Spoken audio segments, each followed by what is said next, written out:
The vows had barely begun when the first "oh" rippled through the crowd. It came from an older woman in a wide-brimmed hat near the back. She wasn't looking at the bride or the groom. She was watching the three tiny boys in tuxedos, now sitting beside Monica, and clearly getting restless. One began to hum. The second started swinging his feet rhythmically. The third, the boldest, slid off his chair and marched directly into the aisle with a mischievous grin. Monica whispered, "No, no, come back." Too late. All three were up. The ceremony paused. Even the violinist stopped. A low wave of laughter spread across the chairs as the triplets began their own parade, walking proudly down the aisle, high-fiving random guests, and handing out their single white roses, like royal messengers. "Thank you, sir. Here you go, pretty lady. This one's for the lady with sparkly shoes." The crowd melted. Phone cameras rose. Guests forgot the vows were even happening. And in that moment, the triplets stole the show. Lacey's smile tightened into a grimace. She kept glancing at Jonathan, who was watching his sons with watery eyes. He tried to fight it, but emotion won. A tear escaped, not from pride, from regret, because now the whole world was watching the same thing he was. Three boys who looked just like him, 3 blessings he walked away from. The officiant cleared his throat, trying to bring attention back. "Shall we continue?" But no one moved. No one answered. All eyes were still on the boys, now offering their last roses to the flower girls. One leaned into the mic stand and whispered, "Y'all got snacks?" Laughter exploded. The moment went viral in real time. Guests whispered, "Forget the wedding. This is Monica's day." Back at her seat, Monica remained composed. She didn't gesture.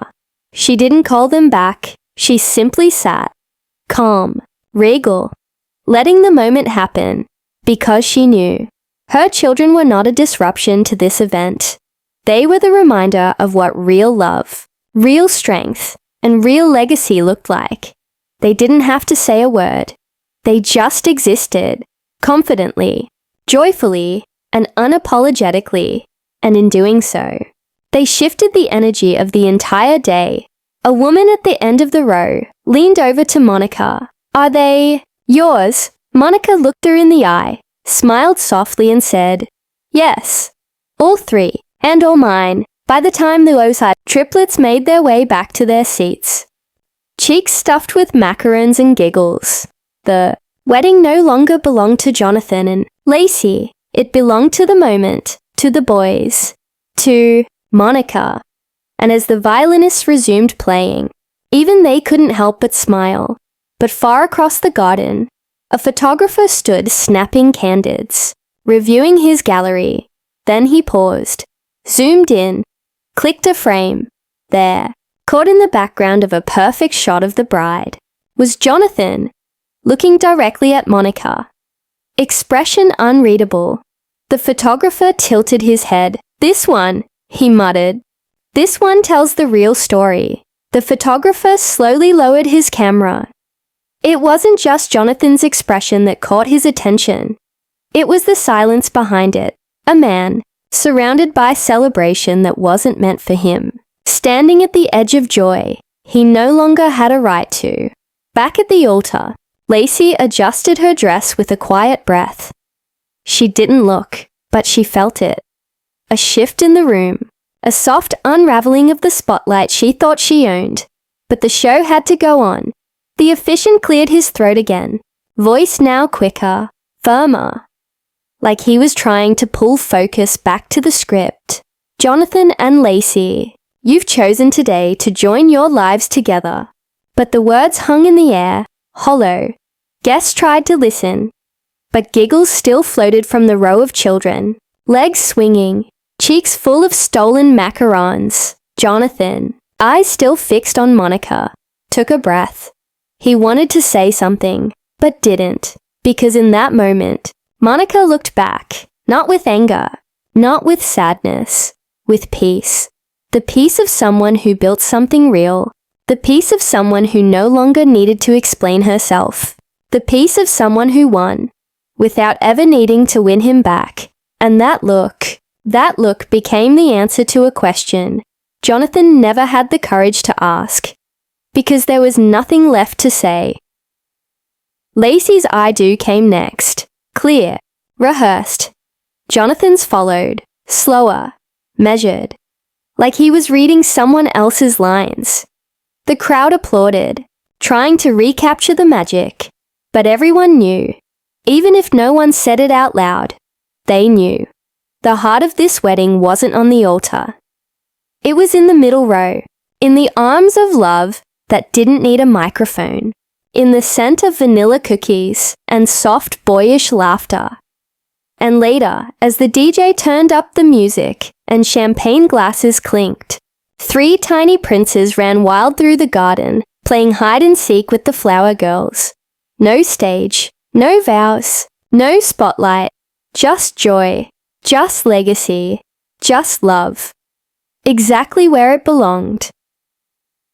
The photographer slowly lowered his camera. Not because the shot was bad, but because the story had already changed. It wasn't about the bride anymore, or the groom, or the vows they barely finished saying. It was about a man watching the life he walked away from, now walking proudly down the aisle, and across the garden, Monica looked back, not to reclaim the spotlight, not to stir drama, but because he looked first, and when their eyes met, she didn't flinch, she didn't fold, she just smiled, calm, complete, like someone who had nothing left to prove, softer, slower, because what she carried in that moment was bigger than rings, stronger than promises, louder than applause. It was love, lived, held, protected. 3 tiny reminders of everything she built, without him. And when the officiant asked again, "Shall we continue?" the world said yes, but the moment had already moved on. Slight pause. Then warmth returns. Later that night, the music played. The cake was cut. The champagne flowed.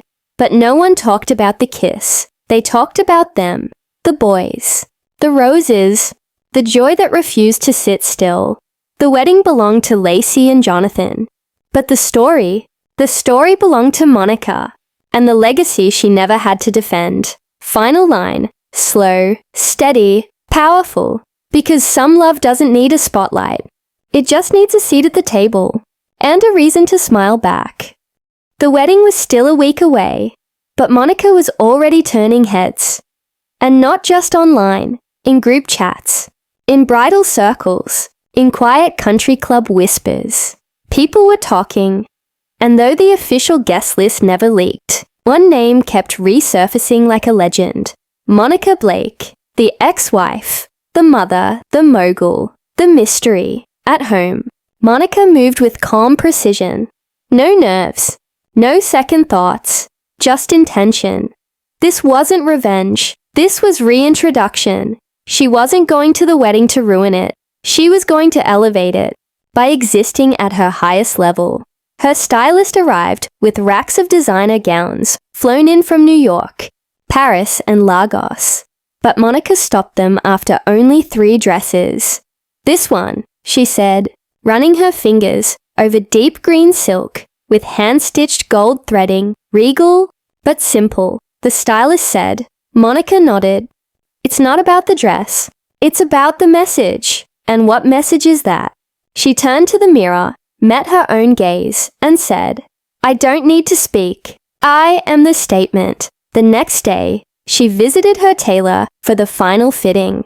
The dress moved like water when she walked. Graceful but deliberate, she'd requested a slit at the thigh, not for attention, but for power. Not too much, just enough to remind them she could stop time. Without trying, triplets were getting fitted too.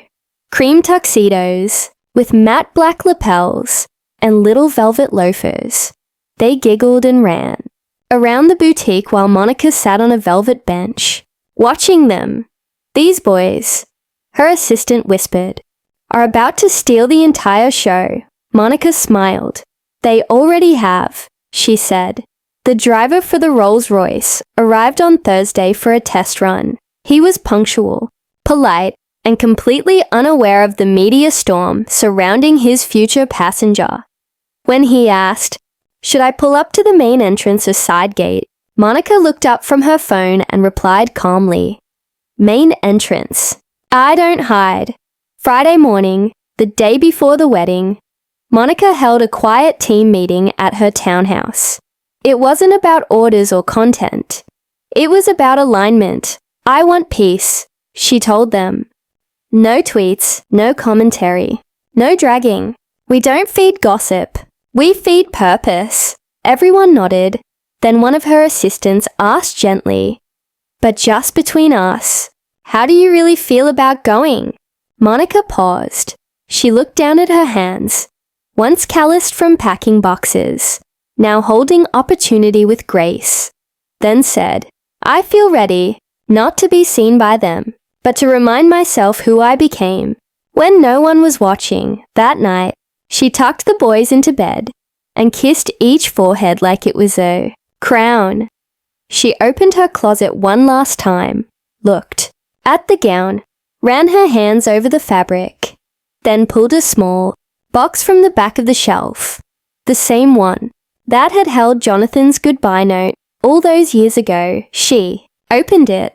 The note was still there, crumpled, yellowed. She read it once more. "I need out. I didn't sign up for poverty. I can't do this." She smiled, folded it gently, and this time, instead of hiding it again, she burned it. Flame to paper, ashes to air, gone. Monica didn't sleep much that night, not out of anxiety, but anticipation. Something big was coming, and she could feel it. But across town, Jonathan lay awake in his bed beside Lacey, staring at the ceiling. The press was still buzzing about the Rolls-Royce campaign. He kept refreshing Monica's Instagram page. No new posts, no clues, just silence. And somehow, that was louder than anything she could have said, and in his gut, he knew she wasn't done. Not by a long shot. The sun hung high over the Ellington estate, casting golden rays across white tents, marble pillars, and rows of guests dressed like royalty. Photographers snapped pictures of designer gowns. Violinists played soft classical music. The smell of imported roses drifted through the air like a promise of perfection. Everything was on schedule. Everything was under control. Until the engine of the Rolls-Royce, Phantom whispered onto the gravel drive. Didn't roar. It didn't flash. It simply existed and made everything else around it feel lesser.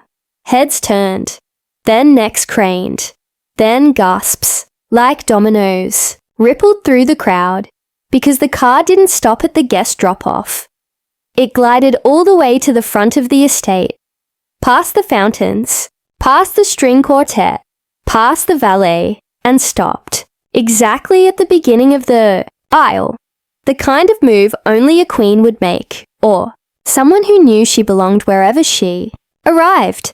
The chauffeur stepped out and walked with slow, deliberate steps to the passenger side. One by one, the back doors opened, and out came the triplets, dressed like kings in miniature, cream, tuxedos, gold trim, polished shoes, curls perfectly styled.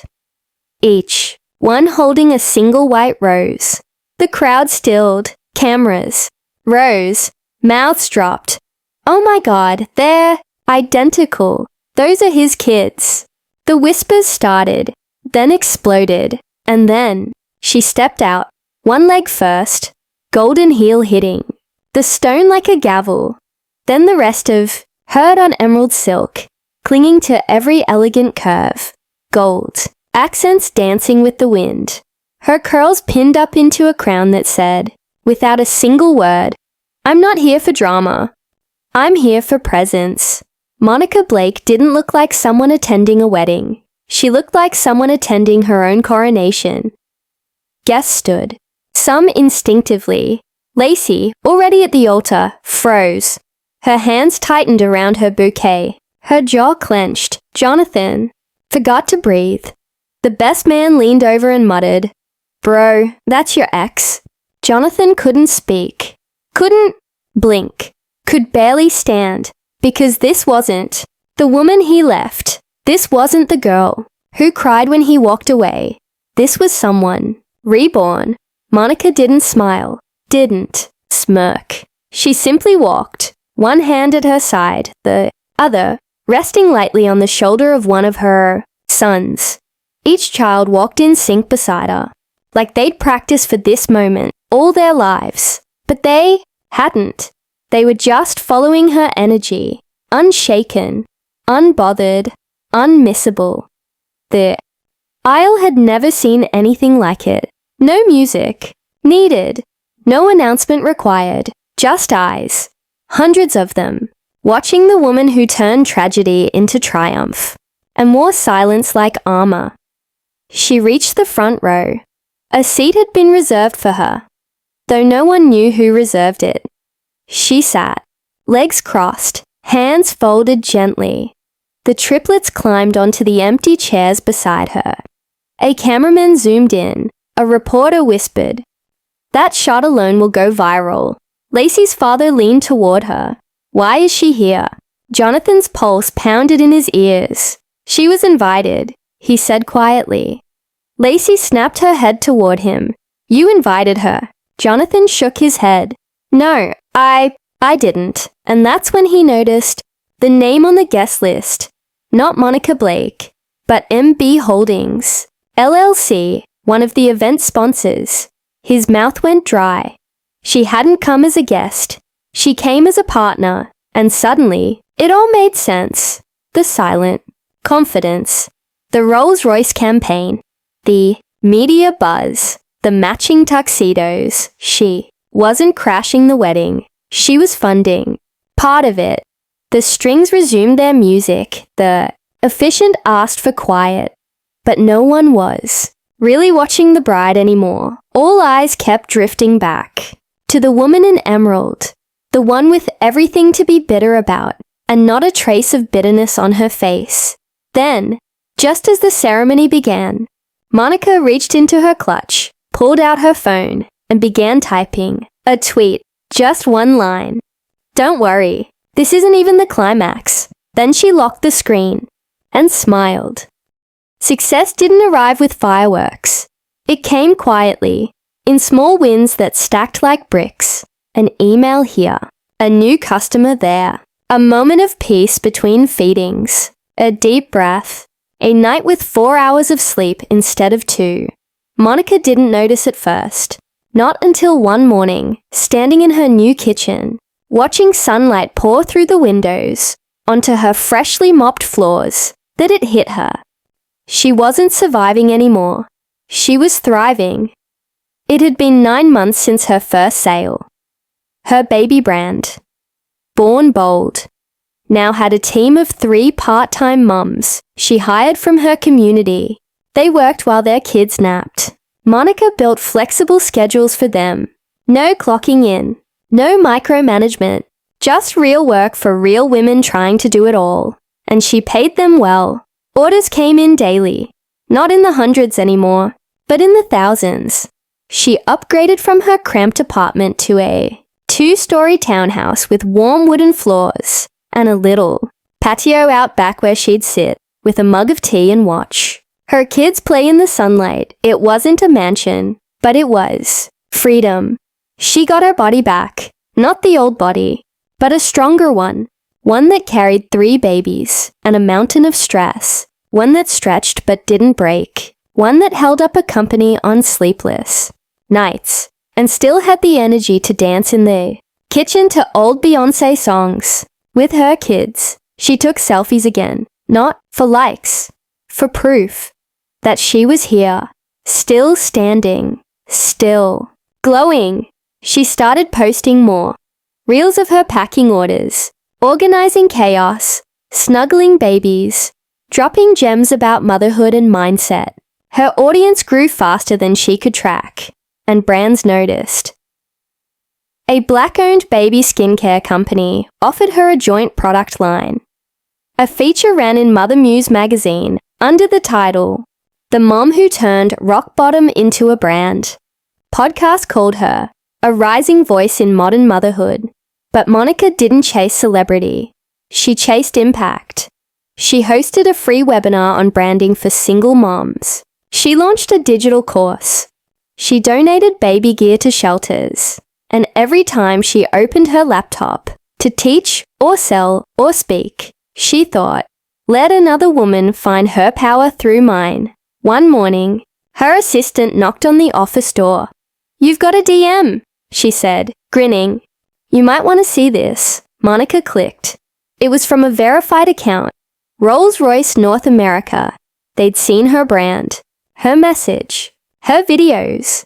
They wanted to feature her in their Mothers Who Lead campaign. They offered a weekend loaner vehicle for a shoot and a sponsorship. Check that made her blink twice. Monica leaned back in her chair. A Rolls-Royce. It felt like poetry.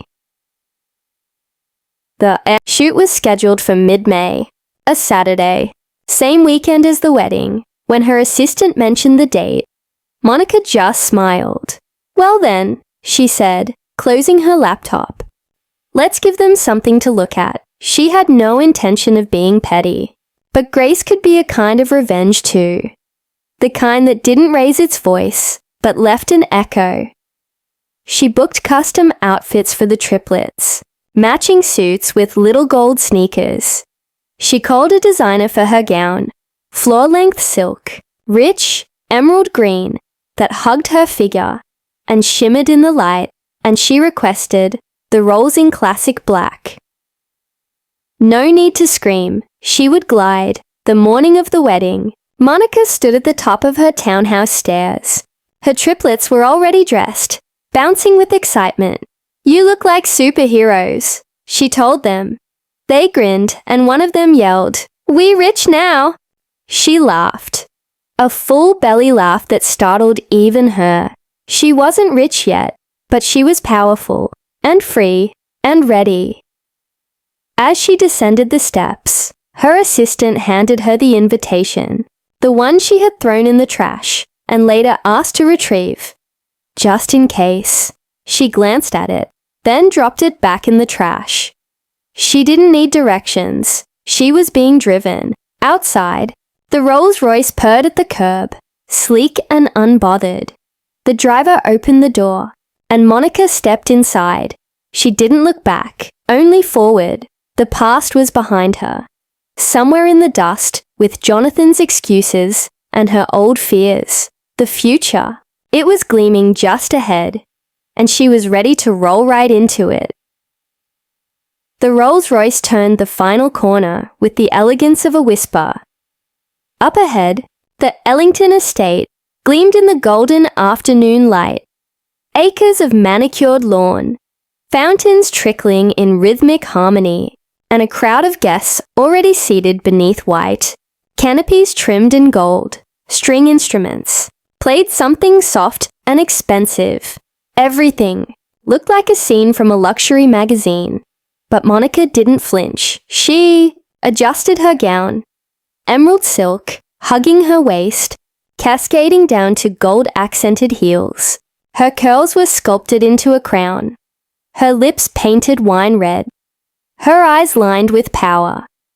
But the real showstoppers were seated beside her.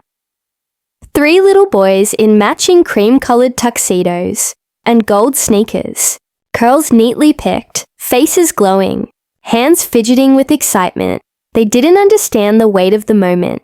Not yet. But one day they would. The driver pulled to a slow stop at the edge of the circular driveway. Guests turned, then gasped. Whispers rippled through the crowd as the chauffeur stepped out and opened the back door. One tiny gold sneaker hit the pavement, then another, then another. 3 heads emerged, wide-eyed, smiling, holding small gift boxes tied with ribbon. Gasps turned into murmurs. Are those... Wait, is that... Jonathan stood near the altar, his face stiffening as he caught sight of them. His fingers tightened around the wedding program. His mouth fell open, just slightly, and then Monica stepped out, one heel, then the next. Her dress shimmered in the sun. She wasn't rushing. She wasn't nervous. She walked like she owned the moment, because she did. She held her chin high as she took each step with grace and poise.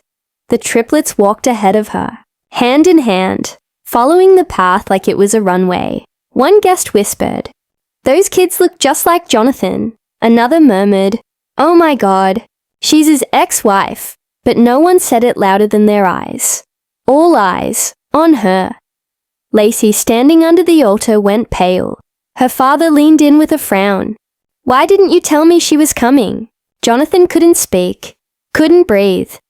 He watched as the woman he once called a burden glided toward him in a car he couldn't afford.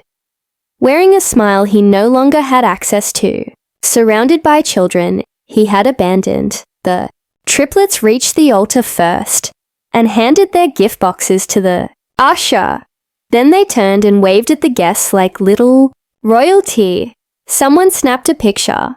That photo would end up on Instagram. Within minutes with the caption, "She came with triplets, in a Rolls." Iconic. Monica stopped just before the aisle and stood silently. She didn't wave, didn't smirk, didn't cry. She simply looked at Jonathan with calm, knowing eyes, and then she took a seat in the second row. Not the front, not the back, just enough to be seen without demanding it. A guest leaned over. "Who is she?" Another answered, "That's his ex-wife, the one he left when she was pregnant." The first guest's eyes widened. "Those are his kids." "Triplets," the other said, "and she runs $1 million baby brand now." Silence. Then one word. "Damn!" Jonathan turned toward the pastor, but he couldn't focus. The vows sounded like static. The music faded into the background. All he could see were 3 small suits, 3 sets of eyes that looked like his, and a woman who had every reason to come broken, but showed up unshaken. Lacey Beaumont Ellington didn't sweat. That was one of her life's unspoken rules, drilled into her since childhood, alongside etiquette lessons and debutante rehearsals. Southern ladies glow, her mother would say with a smile too tight to be maternal. We do not sweat, we do not struggle, and we most certainly do not settle. So, as the Georgia summer sun blazed down on the estate's bridal suite, and the wedding planner shouted into a headset about the missing florist van, Lacey stood by the full-length mirror in her Vera Wang gown, glowing, at least on the outside. Inside, her nerves were a mess of tangled wires. She clutched the stem of her champagne flute too tightly, leaving a smudge of pale pink lipstick on the rim. Her blonde waves were pinned into a royal bun. Something her stylist insisted was both timeless and trending. Her nails were French-tipped, her smile practiced. Everything about Lacey was curated. And that was the problem. Her entire life she'd been performing. Perfect grades, perfect posture, perfect fiancé. Jonathan was exactly the kind of man her parents approved of. Tall, Ivy League preppy, well-spoken, and most importantly, not poor. They didn't love that he had an ex-wife, but his story about her being a dreamer who didn't want to work, that played well with the Beaumont family's disdain for anything resembling struggle. The Beaumonts didn't marry into struggle. They married into legacy. Still, something about Jonathan nagged at her. A small voice, always present, whispering, he's hiding something. He was always so careful with his phone. And then there was that time he flinched, when her sister mentioned the name Monica. Lacey had done her digging. Her stylist cousin worked at the same tech hub, where Monica once tried to pitch a baby brand. Apparently, the pitch didn't land, but the woman herself, boss energy, they said. Lacey had pretended not to care, but that night, she scrolled for hours, trying to find any trace of Monica online. There wasn't much. No Instagram. No interviews. Just one viral TikTok. A woman with natural curls, dimples, and 3 adorable toddlers packing baby onesies into boxes. The video had 2.3 million views. The comments were full of support. She's a whole vibe. Single mom CEO, say less. She glows different. Real queen. Lacey shut her phone off. She never mentioned it to Jonathan. But that night, she asked him if he still talked to his ex. No, he said too quickly. Why would I? Back in the bridal suite, the door opened. Her mother entered in a navy gown dripping in diamonds. You look adequate, she said, sipping from her glass. But your cheeks are too flushed. Sit. The last thing we need is for the press photos to look like you just ran a marathon. Lacey sat. She didn't argue. She never argued. Her mother leaned in. You understand what's expected of you, yes? Yes, mother. No surprises. No drama. You are marrying an Ellington. And with that comes discretion. Yes, mother. And when the time is right, children. 2, not 3. We don't do litters. Lacey said nothing. Her eyes locked onto her reflection in the mirror. She looked like a porcelain doll. Beautiful. Fragile. Hollow. Her father walked in minutes later, nodding to her with the stoicism of a man used to owning oil fields and people's silence. The mayor's here, he said. We need to stay on schedule. Lacey's breath caught. It was time. As she was escorted down the grand marble staircase, every flash of a camera, every nod from a guest, every murmured compliment felt like a scene from a movie she wasn't sure she wanted to star in, and then she saw him. Jonathan. Tall, sharp in his tux, smiling the same boyish grin that once made her believe he was different from the other silver spoon boys in their circle. He kissed her cheek. You ready? She nodded. But deep inside, something whispered. You should have checked the guest list one more time. Monica didn't remember the exact moment the floor gave out beneath her. It wasn't a dramatic scene with lightning and sobs. It wasn't the day she found Jonathan's goodbye note or the day her landlord taped an eviction notice to the door. No, it was a Tuesday. The babies were barely 2 months old, and all 3 were screaming in unison. Formula was almost gone. Her phone had just been cut off, and she was down to her last $17.43. Her breast pump was broken. Her back ached from sleeping on the couch, and her inbox was full of declined invoices from clients who weren't ready to move forward. That morning, she looked at herself in the mirror and didn't recognize the woman staring back, eyes bloodshot, hair uncombed, shoulders sagging under the weight of motherhood, betrayal, and survival. She whispered aloud to herself, I can't do this. And then, the part of her that never wanted to break, broke. She sank to the floor of the bathroom, curled against the cold tile, and cried harder than she had the day Jonathan left. The next few days blurred together. Aunt Celeste, sharp as ever, noticed the shift immediately. You're not showering, you're not praying, and you're sure as hell not eating, Celeste said one morning, standing over Monica with a spatula in one hand and a look that could melt steel in the other. This ain't how we fall apart, baby. Not in this house. Monica didn't answer. Celeste sat beside her, wiping Monica's tears with the corner of her apron. I know it hurts. Lord knows I do. But you got 3 babies who look at you like you the sun. And they need you to shine, even when you don't feel like it. Monica nodded slowly. I don't feel like I exist anymore, she whispered. You exist, Celeste said. You just forgot you're made of fire. The next morning, Monica got out of bed. Not because she felt better, but because something inside her shifted.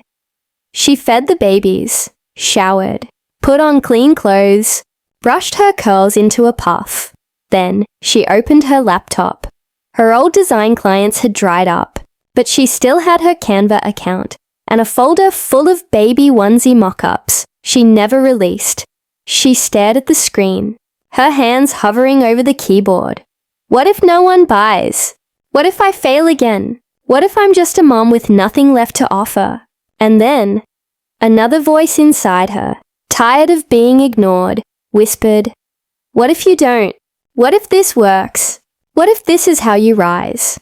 She clicked publish on a baby onesie design that read, built from struggle, raised with love.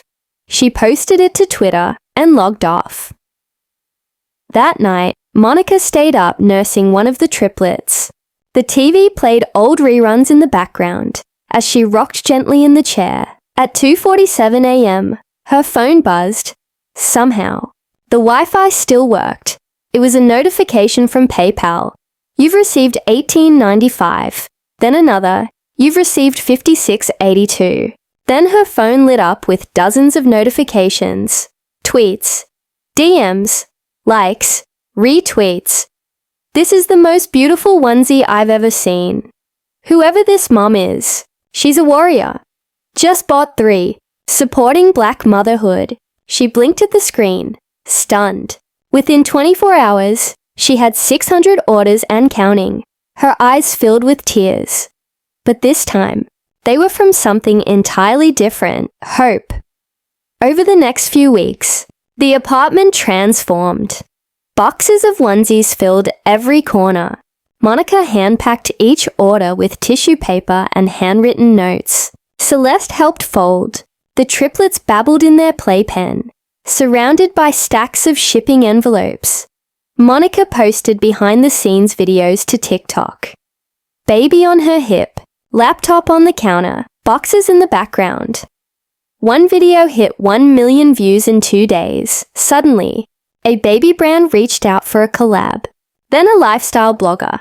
Then an influencer mom with 600K followers reposted her video with the caption, "This mama is everything, strong, resilient, beautiful." Monica's follower count exploded.